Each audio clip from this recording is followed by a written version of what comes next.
kita. Nah, kemudian kalau kita keliru di dalam menilai, itu pasti diketawain oleh anak-anak itu. Banyak sekali karya penilaian Dewan Hakim itu diperbincangkan, diguncingkan, diomongin di luar oleh peserta. Karena mungkin peserta merasa lebih tahu dari Dewan Hakim. Nah, itulah masalah-masalah yang kita hadapi. Kemudian ada lagi masalah yang lain. Di dalam pedoman kita itu disebutkan bahwa yang diangkat menjadi Dewan Hakim itu karena yang dianggap pertama itu mengetahui ilmunya, artinya berpengetahuan tentang kaligrafi, tentang tahfiz, tentang tilawah, dan lain-lain. Jadi yang pertama dianggap memiliki pengetahuan. Ini dianggap gitu. Jadi boleh jadi mungkin tidak berilmu, tapi dianggap berilmu gitu. Itu yang pertama gitu. Ya. Dan yang kedua dianggap jujur. Jadi sangat kredibel dan capable. Yang kedua, Dewan Hakim diangkat itu karena dianggap jujur. Walaupun mungkin ada yang tidak jujur gitu ya, tapi dianggap jujur gitu.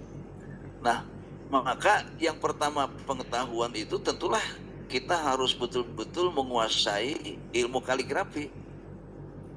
Nah, kemudian yang kedua, ketika kita tampil sebagai Dewan Hakim, mungkin dengan segala godaannya gitu. Godaan itu bukan soal godaan uang, bukan. Tetapi kalau kita diajukan dari suatu daerah, nah itu mungkin disitulah kita merasa berat. Waduh, ini anak saya nih. Oh, ini keponakan. Di situ mungkin ada perasaan itu. Pasti ada keinginan, wah ini keponakan saya ini harus nomor 1 gitu. Mungkin ada godaan gitu, mungkin ada gitu. Nah, disitulah kita digoda untuk jujur atau tidak jujur. Maka di dalam yang kedua ini, hakim kaligrafi, hakim tilawah itu sama saja dengan hakim di suatu kantor pengadilan gitu. Entah pengadilan Jakarta Selatan atau di mana, sama. Nah, disitulah hanya ada 3 pilihan yang boleh kita ambil. Rasulullah mengatakan bahwa hakim itu yang 2 itu ada 3, yang 2 ke neraka, yang 1 ke surga. Nah, kemudian yang disebut ke neraka itu pertama yang sengaja. Nah, yang sengaja salah di dalam menilai. Jadi bersikap tidak adil dengan sengaja salah, sengaja keliru, itu masuk neraka. Dan yang kedua, yang keliru karena kebodohannya gitu. Dia tidak bermaksud keliru, tidak. Tetapi karena kebodohannya dia salah itu.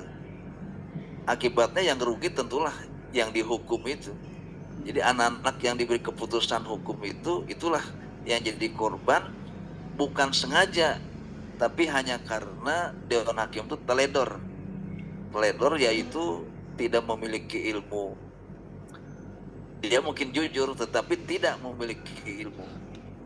Nah, yang ketiga, yang masuk surga ini mungkin pilihan kita itu. Masuk surga itu yaitu yang membuat keputusan hukum berdasarkan ilmunya. Nah, jadi oleh karena itu maka di sini ketika kita membuat keputusan itu memutuskan berdasarkan penglihatan kita terhadap karya. Nah, karya ini secara nyata bagus ini, maka tentulah nomor 1. Nah, yang ini kurang bagus, tentulah nomor 2, dan demikian seterusnya. Jadi prinsipnya itu kata Rasulullah, nahnu nahkumu bizzawahir. Kami membuat keputusan hukum berdasarkan fakta lahiriah. Jadi kita tidak menilai alam gaib, tidak itu. Tidak menilai sesuatu yang abstrak. Maka tidak bisa menilai suatu karya hanya dengan dikira-kira. Apalagi karena kepentingan itu, karena kepentingan atau pesanan. Oh, tidak. Kita menilai itu karya yang ada di depan kita. Kalau bagus maka dia unggul, kalau tidak bagus maka dia turun. Jadi nahnu nahkumu bizzawahir. Nah, sebagai contoh misalnya di suatu tempat, di suatu provinsi, ketika kami sedang menilai karya MTQ, Nah kemudian saya sebagai koordinator itu melihat kok kenapa itu karya-karya yang kontemporer itu kok belum selesai-selesai itu. Makanya saya datangi, di situ ada 2 juri itu. Kenapa nggak selesai? Rupanya sedang bertengkar itu juri itu. Sedang bertengkar. Kata yang satu, Pak, menurut saya ini yang lebih bagus ini. Apa sebabnya? Sebab pertama kekayaan warnanya. Kemudian yang kedua di dalamnya banyak aneka hal. Jadi banyak peristiwa di dalamnya yang bisa kita sebut. Dan yang ketiga sangat kreatif dan inovatif.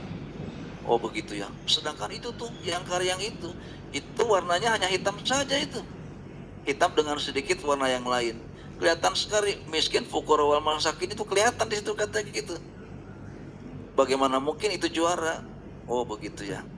Terus ini yang satu lagi gimana? Nah, yang satu bilang begini, oh betul, ini karya ini saya unggulkan.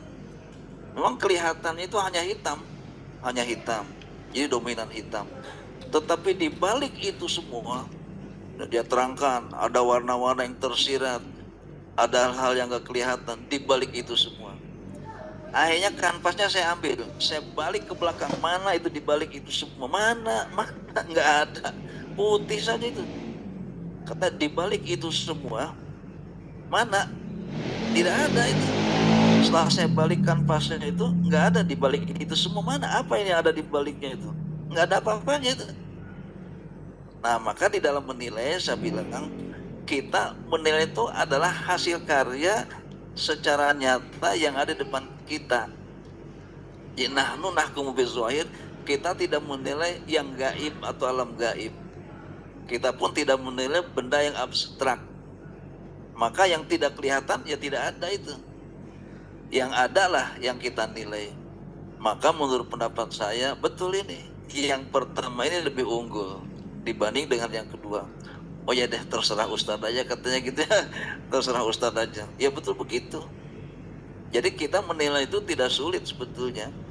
Asal pertama memiliki pengetahuan tentang khat, yang kedua kita paham tentang aturan lomba itu. Sudah kita sudah bisa itu.